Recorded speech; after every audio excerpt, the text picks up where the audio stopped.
Spirit, rain down, rain down, Comforter and friend. How we need your touch again, Holy Spirit, rain down, rain down. Let your power fall, let your voice be heard. Come and change our hearts as we stand on your word, Holy Spirit.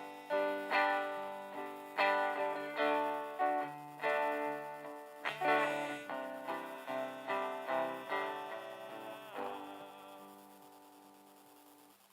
Holy Spirit, rain down, rain down. Comforter and friend, how we need your touch again, Holy Spirit, rain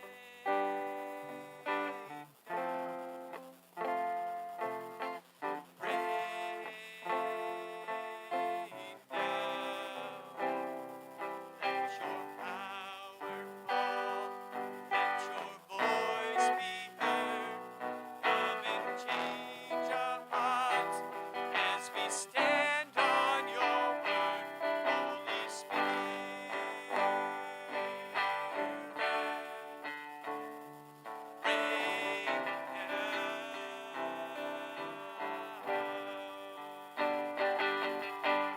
No eye has seen, no ear has heard, no mind can know what God has in store. So open up heaven, open it wide over your church and over our lives.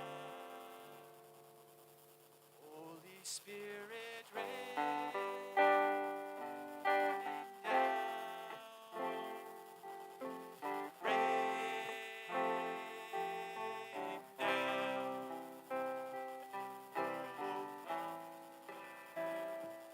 And friend, how we need your touch again.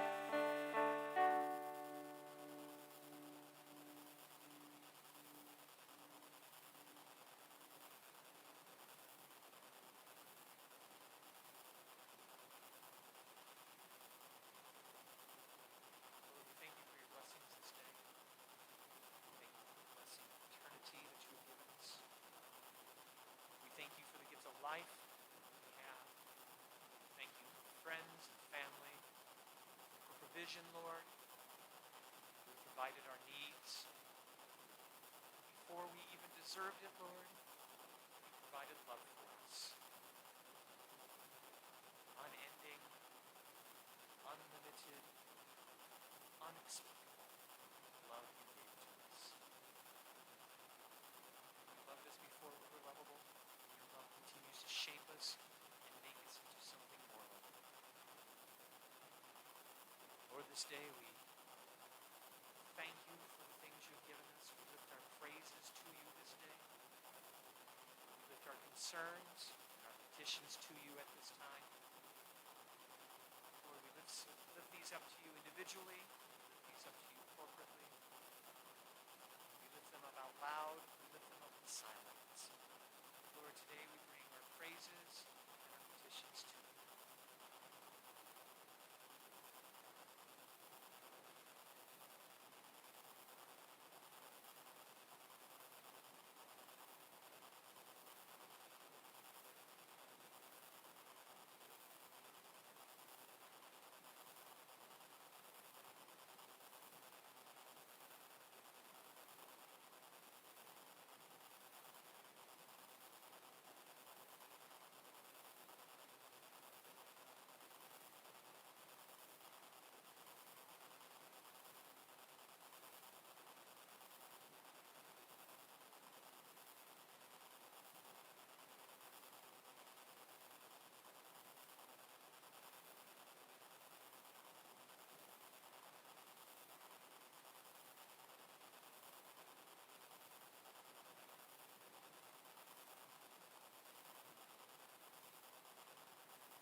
turn your attention upon all of our needs, Lord, and you hear, you see.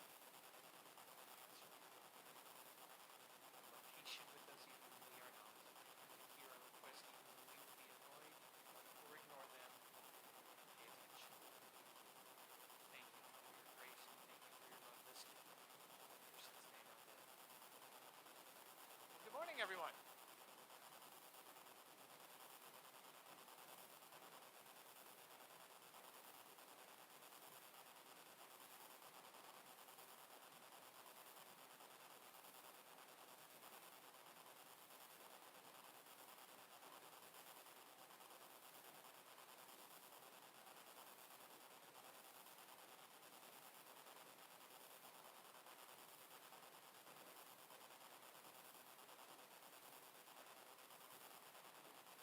So in the church calendar, this is the Lenten season where we take the time to, as Paul tells us in Corinthians, to examine ourselves.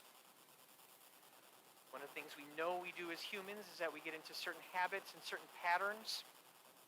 And sometimes we will intentionally or unintentionally overlook our own flaws, our own sins, our own weaknesses. It's one of the purpose of this annual Lenten season is to take some time to look at ourselves. I'm going to read this from Matthew 18. This is from Matthew 18. We'll be starting at verse 11. For the Son of Man is come to save that which was lost. What do you think? If a man had 100 sheep and one of them goes astray, does he not leave the 99 and go into the mountains to seek the one that is straying? And if he should find it, assuredly I say to you, he rejoices more over that sheep than over the 99 that did not go astray. Even so, it is not the will of your Father who is in heaven that one of these little ones should perish. Moreover, if your brother sins against you, go and tell him his fault between you and him alone. If he hears you, you have gained your brother. But if he will not hear, take with you one or two more, that by the mouth of 2 or 3 witnesses that every word may be established. And if he refuses to hear, then tell it to the church. But if he refuses even to hear the church, let him be to you like a heathen and tax collector. Surely I say to you, whatever you bind on earth will be bound on earth. Whatever you bind on earth will be bound in heaven. And whatever you loose on earth will be loosed in heaven. And again, I say to you, if the two of you agree on earth concerning anything they ask, it will be done for them by my Father in heaven. For whatever 2 or 3 are gathered together in my name, I am there in the midst of them.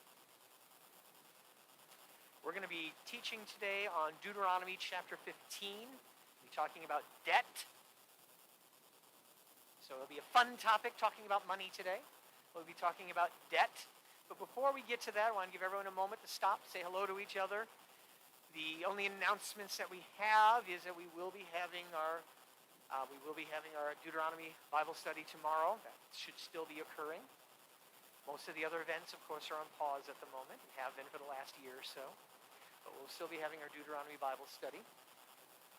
But for right now, please feel free to wave, look at each other, say hello, wish God's peace, share God's peace with each other at this time.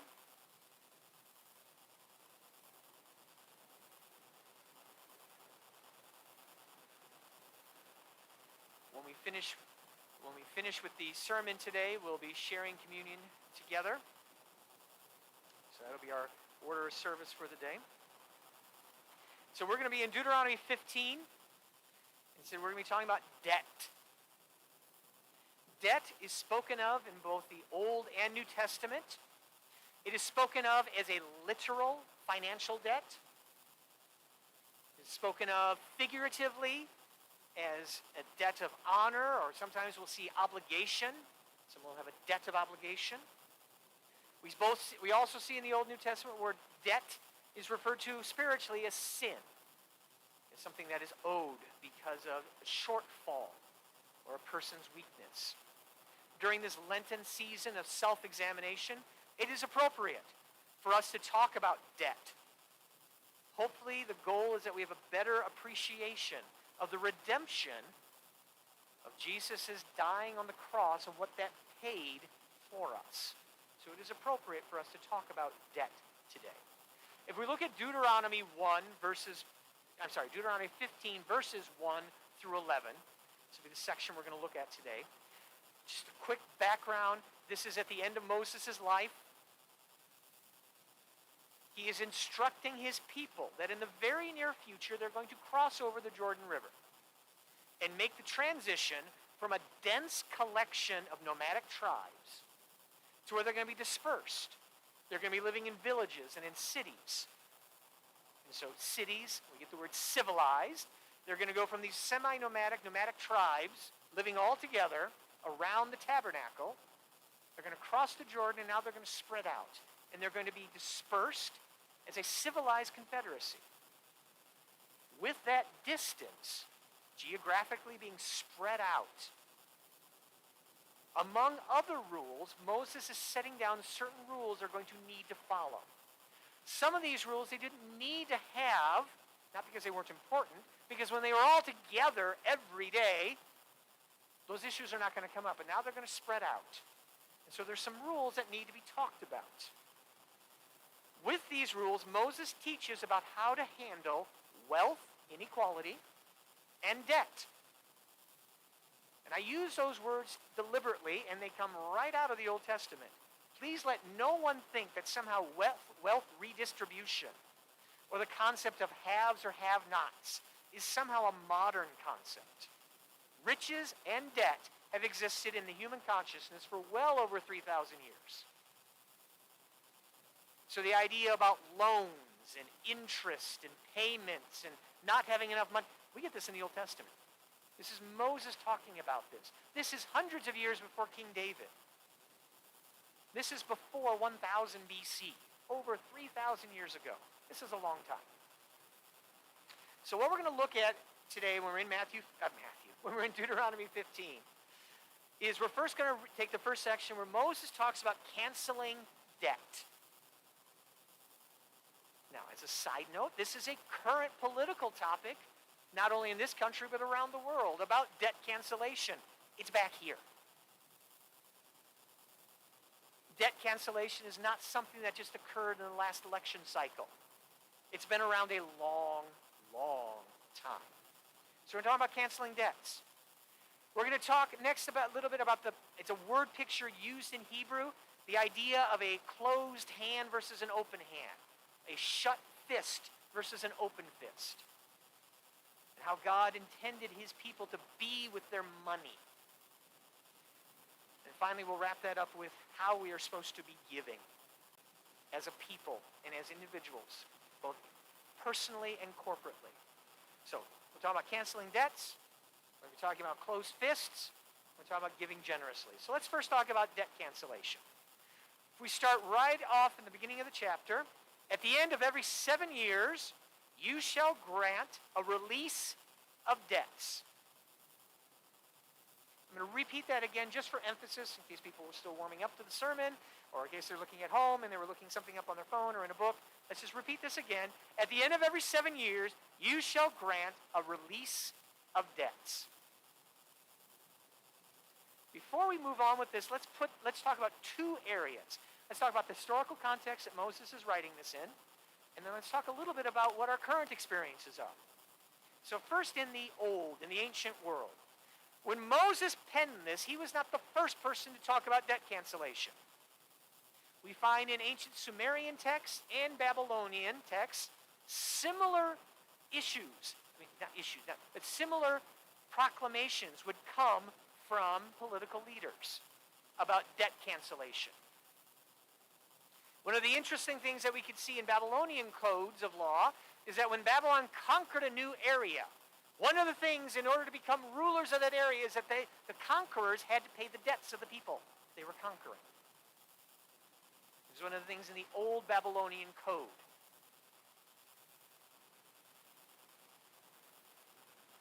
Imagine what it would have been like, for World War II, America takes over Germany.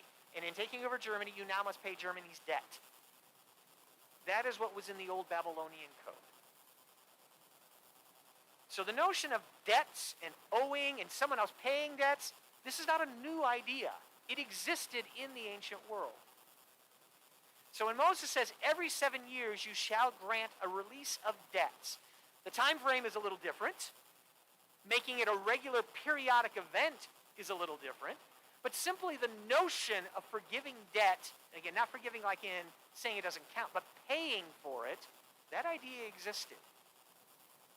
But now let's jump to modern. I feel very comfortable talking about what's in ancient texts. I feel very comfortable talking about history. I have a little bit of background and experience in that area. If I'm going to talk about modern, though, I'm not an economist. Now I have to start asking about stuff that I'm not as familiar with. So every 7 years you shall have no debts. If we were to make that law in the land we live right now, what would be consequences? Okay, we think that it might make the country broke. Okay, let me pull. What are some reasons for that?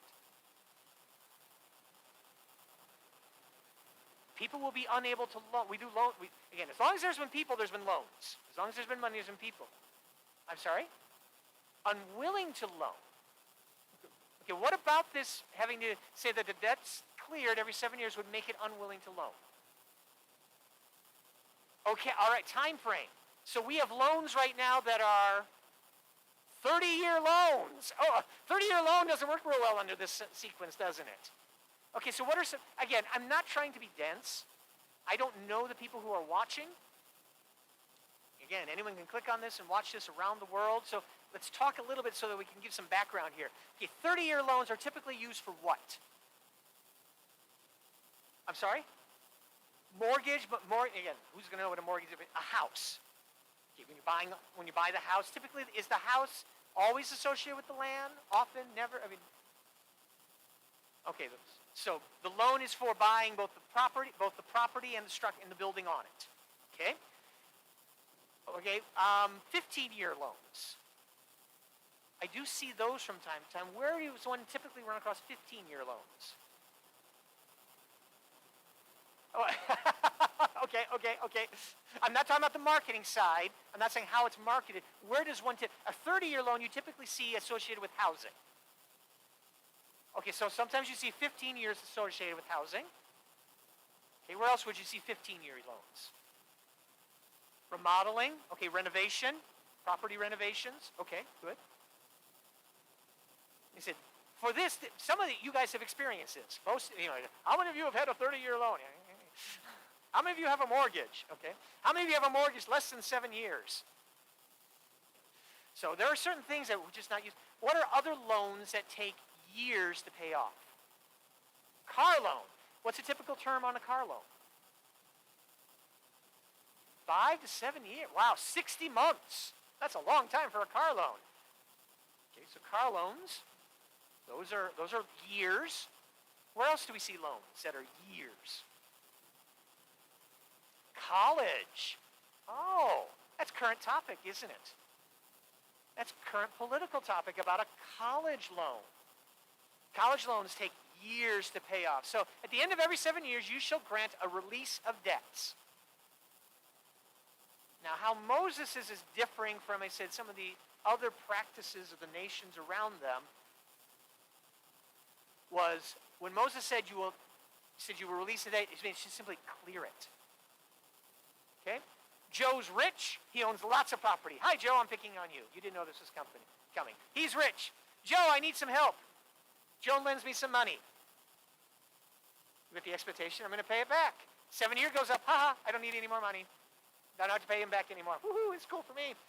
Next year, Joe, I need some more money. I think that's where we started saying, it's going to have some interesting ramifications on this. Every 7 years. So that would be house mortgages, that would be property mortgages. How long are business loans typically? 10 to 15 years, depending on the term. So that's why I had to say, as an economist, I don't know a lot of details. I don't know what this would do to the economy of the state we currently live in if we made this that no loan could be more than 7 years. I don't know what that would do. But I have a strong suspicion the way we're doing it right now is not the best way. So let's look at this a little bit further of what Moses was talking about here. Again, over 3,000 years ago. One of the first things we notice is that it's supposed to be for his own people. If we went on to verse 2, which I don't have on the board, and this is the form of the release. Every creditor who has lent anything, animal, coins, land, anything to his neighbor shall release it. He shall not require it of his neighbor or his brother, because it is the Lord's release. So there's something about this that's tied to what you're doing with your own people, your own extended family, your own neighbors. I was reading from Matthew 18 earlier today. If I go to the next parable, it's a well-known parable, Matthew 18:28. It's a servant who owed the king a lot of money. The king said, never mind, skip it. I'm never getting it back, just let it go. And then the servant goes out and grabs one of his other fellow servants. So Matthew 18, verse 28, that servant went out and found one of his fellow servants who owed him 100 denarii. He laid hands on him, took him by the throat, and said, pay me what you owe. What was grievous about this parable was not only that the guy didn't get the message, but that he took it out on his fellow servant. One of the things that Moses is talking about here back in Deuteronomy is that they need to learn, even though the Israelites are now going to be all spread out over geography. They're spread out over geography wide enough that they start to develop dialects. They're spread out enough that they're going to start developing different customs, different holidays, different foods, different preparations. They still need to treat each other as if they're part of the same family. When they're all clumped together, everyone around the tabernacle in the desert, they all see each other. They're all eating the same food. They're all living the same way. They have the same sandals and same robe that hasn't worn out in a long time. They said that when they were in the desert, they kept the same clothes. So everyone's wearing the same thing, eating the same thing, living the same way. Moses is saying, once you cross over the Jordan River and you all spread out, you still need to treat each other the same way. You still need to make the emphasis that that's still your brother, that's still your sister, that's still your fellow Israelite. I want to make the argument that this was intentionally transitional. The idea that you need to take care of your neighbor, you need to show mercy to those around you. We talked about this last week in our sermon. Last week when Jesus was asked, who is my neighbor? We saw that the answer was anyone who's in need. We know from both Old and New Testament, God doesn't restrict his grace. So this idea here, when we look at Deuteronomy 15, when it says, you shall not require it from your neighbor or your brother. Not trying to sneak some way in, well, he's not my neighbor, so I can charge him interest. I get to demand it back. The next verse where Moses talks about, of a foreigner you may, I'm going to argue that was transition. But God's intention was not to have us into tiny little camps. God's eventual is that we're all part of his family. That his kingdom will have spread enough so that we are all part of it.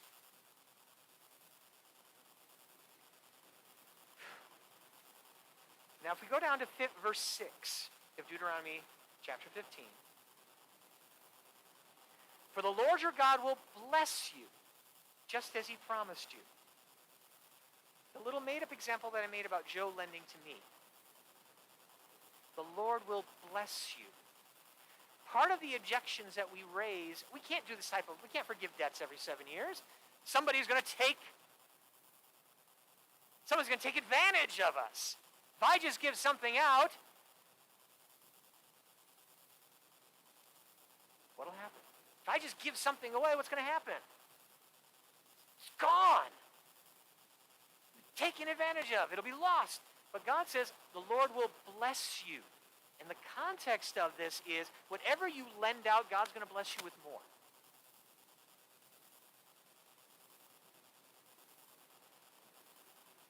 And this is a hard one for us to get because to us this is basic math. If I have 3 bananas, I give 2 away, I only have 1 left. That's our math. But God's context here in verse 6 is you give 2 away, God says, I'm going to bless you with 3. You give 5 away, I'm going to bless you with 10. You give 100 away, I will bless you with 1,000. God's math is a little different. And I can't even use any joke about new math versus old math because his math was first. But you shall lend. For the Lord your God will bless you just as he promised you. You shall lend to many. So not only is God wanting you to be lending, he's wanting you to be lending to lots of people. Oh, now that's hard. But God, I worked for this. God, this is mine. I earned this. I put the hours in.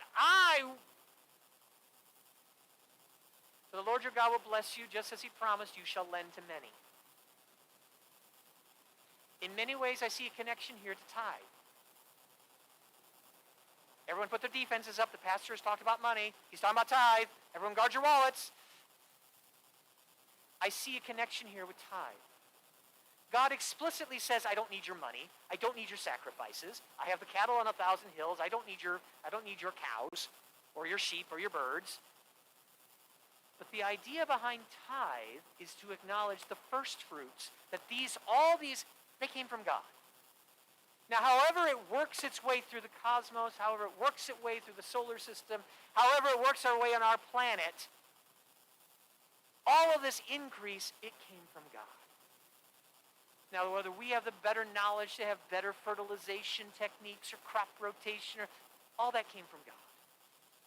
Our increase, our blessings, the Lord your God will bless you, came from him first.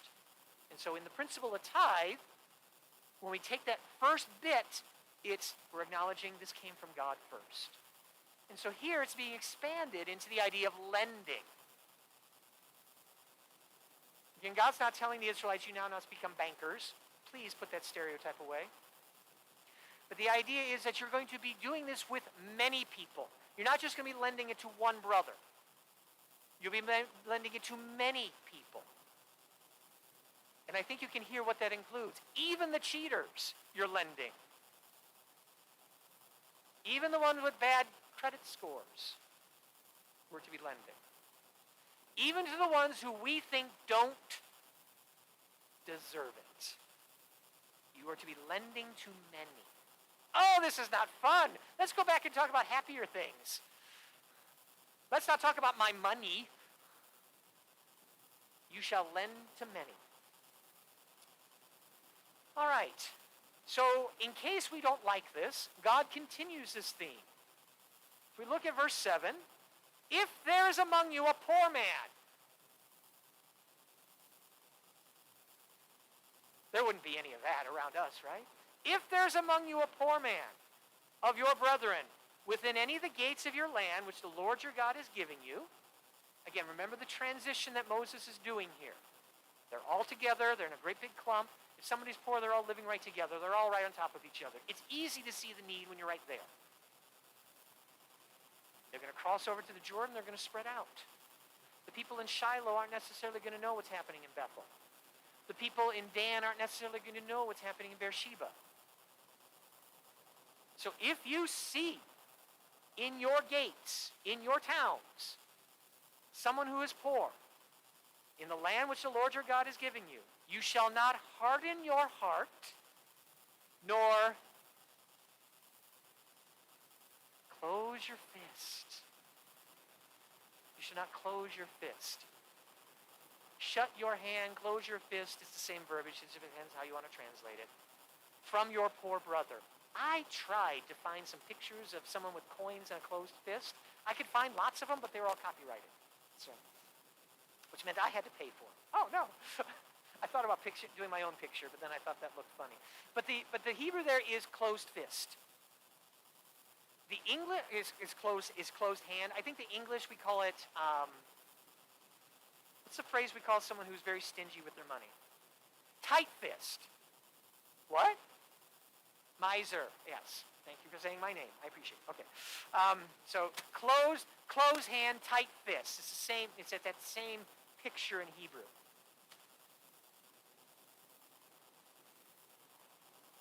Now, in case we think this is just Old Testament, that's in the Old Testament. God has come and Jesus redeemed us from the law. We don't have to follow this. Acts 20, 35. This is Paul at the end of his ministry. Those of you who've read about Paul, those of you who've studied Paul, you know that Paul is not always the most gracious of speakers. Paul can be a little harsh with his friends. This is at the end of his ministry. He is done traveling through today what we would call Turkey and Greece. And he's about to go to Jerusalem. He's going to be arrested and then shipped off to Rome for trial. This is at the end of his ministry. He's giving his end statement, just like we're reading about Moses giving his end statement in Deuteronomy. In Acts 20, Paul is giving his end statement. I have shown you, this is Paul speaking to the elders in Ephesus, I have shown you in every way by laboring like this. And what he's talking about there is that he worked. He was a working missionary. He did not take collections from others. He didn't take other people's money. He worked for himself to pay for his ministry. I have shown you in every way by laboring like this, you must support the weak. So not only was he working to support himself, he was working while he was a missionary to support the weak. This is the direction that Paul is leaving with the church in Ephesus. You too should be working. Not only to support yourselves so that you can take care of the poor. Remember the words of our Lord Jesus that he said, it is more blessed to give than to receive. So in case anyone had any questions about this notion about giving to others, it's in the Old Testament. Well, that might be old law. Jesus is explicit. It's more blessed to give. The same thing in the Old Testament. God says, I will bless you when you are lending. Jesus says in the New Testament, he echoes it, you are blessed when you are giving. Now, there's a human tendency for us to try to play with the rules. When I put the first verse up here and it said every 7 years you clear the debts. How many do it? Okay, let's see. If I'm giving money out, I better give it out on year 1, so I'd be sure to get as much money back by the time year 7 rolls around. Or, okay, so I can get money. So I can get money from Joe. I better ask for it from him on year 6, so then it's gone on year 7. I don't have to worry about it anymore. We humans try to play with the rules. We play games with them. Now, what we read in Deuteronomy was you must lend freely to your fellow Israelite, but a stranger you can charge interest. It's okay. Someone from another country you can charge interest. God even talks about it in Deuteronomy, to not be a rules lawyer and try to skirt around his law. Deuteronomy 15, verse 9. Beware lest there be a wicked thought in your heart, saying, the 7th year, the year of release is at hand, and your eye be evil. That's a fun phrase. That's a fun phrase. Again, the picture again, I'm sorry to pick on Joe. I'm picking on Joe today. Hi, Joe. This would be, I asked Joe for money, and Joe looks at me sideways, is how we do it in English. Don't we have another phrase for that when we talk about the way we look with our eyes? Fish-eyed. Fish-eyed. Stink-eye or smelly eye? Okay, stink. So we've got the same expression in English, but the evil eye. And your eye be evil against your poor brother, and you give him nothing. God warned us over 3,000 years ago, don't try to play semantic games with his law. He's already thought of it. You're not cheating anyone but yourself on this one.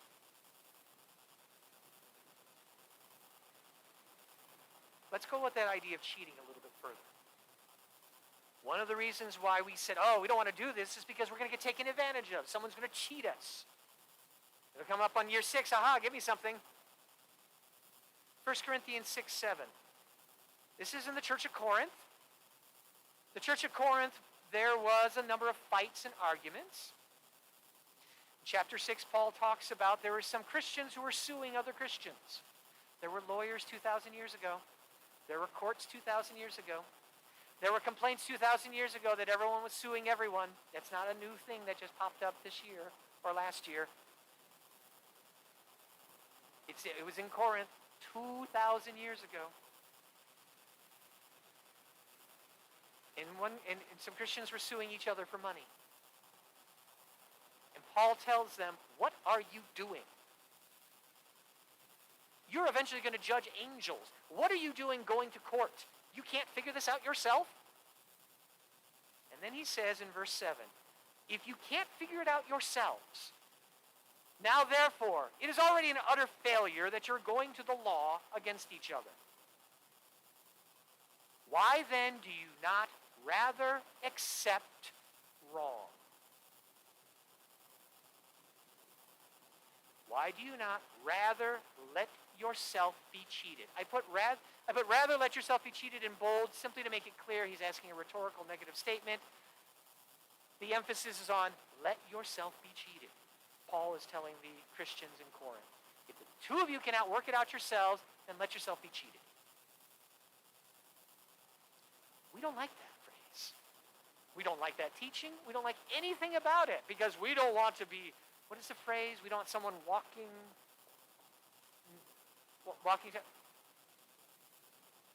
Don't want to be a rug because we don't want someone walking all over us. But yet Paul tells us, for the sake of the kingdom, for the sake of God's kingdom, it is better to be cheated. It is better to be ripped off. It is better to be wronged. We don't like that at all. And again, when I say we, I mean me. I don't like this. I find this very hard to live. I find it's easy to understand. I understand what God says here. He says, give. Okay, I know what that verb means. I can't make some pretend, oh, the Greek word for give means this and the Hebrew means...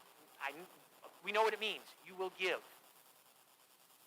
And even when God says, and I will bless you for it, but it's mine. And I'm the one who worked for it.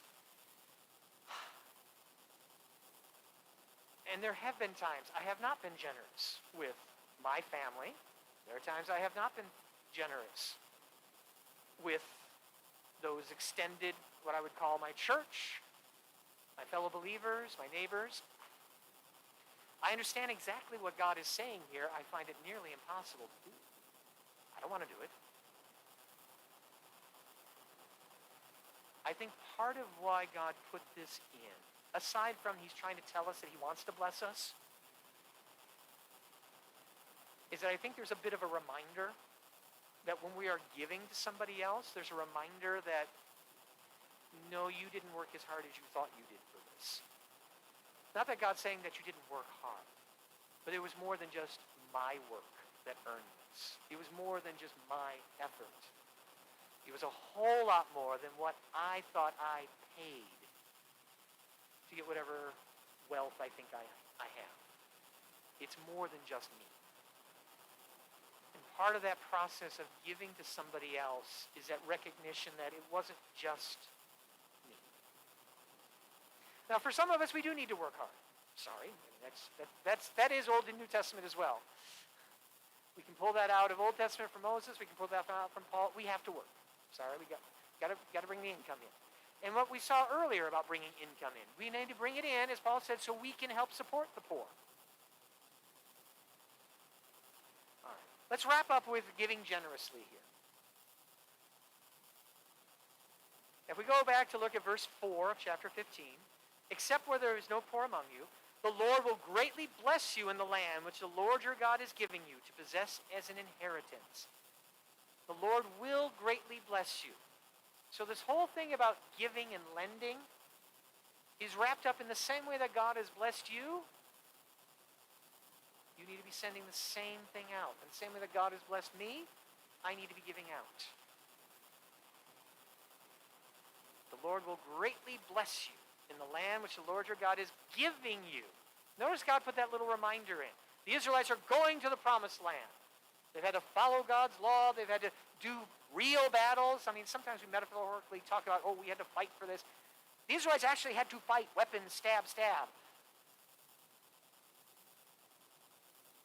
And even with all the work that the Israelites did, God's reminding you it was God is giving you.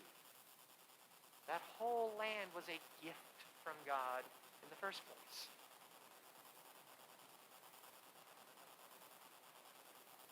Something, though, that we're not supposed to give. I've been doing the whole sermon today encouraging us to give, but there's something we're not supposed to give. We look at verse 10.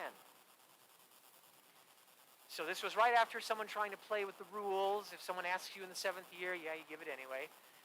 You shall surely give to him, verse 10. Your heart should not be grieved. So don't give any grief. When it comes time for you to give, do not give grief with it as well. Your heart should not be grieved when you give it to him, because for this thing, the Lord your God will bless you in all your works, and in all to which you put your hand. There's a hand metaphor again. Again, it's well within the Hebrew poetry here. If your hand is closed, you're not doing any work with it. It's only when your hand is open are you able to get a tool, help somebody else. That picture of that hand. The hand is a closed fist. I mean, it's good for this. That's about it. The hand needs to be open in order to do actual work. I'm going to end with verse 11. So I'll ask the praise team to come up at this point. After we finish with verse 11, we're going to share communion together. What God has given us, we should be giving to others. God reminds us in verse 11, the poor will never cease from the land.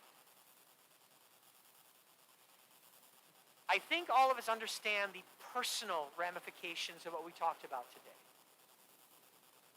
But I would have us reflect on what this would mean corporately, either as a church or as a country. The poor will never cease from the land. Therefore, I command you, saying, you shall open your hand wide to your brother, to your poor, to your needy in your land. I'd like for us to consider that this week. God wants us to be a generous people. What that means for us, for our own personal finances, for our finances here as a church, and for finances as a country. What does it mean that we need to be generous?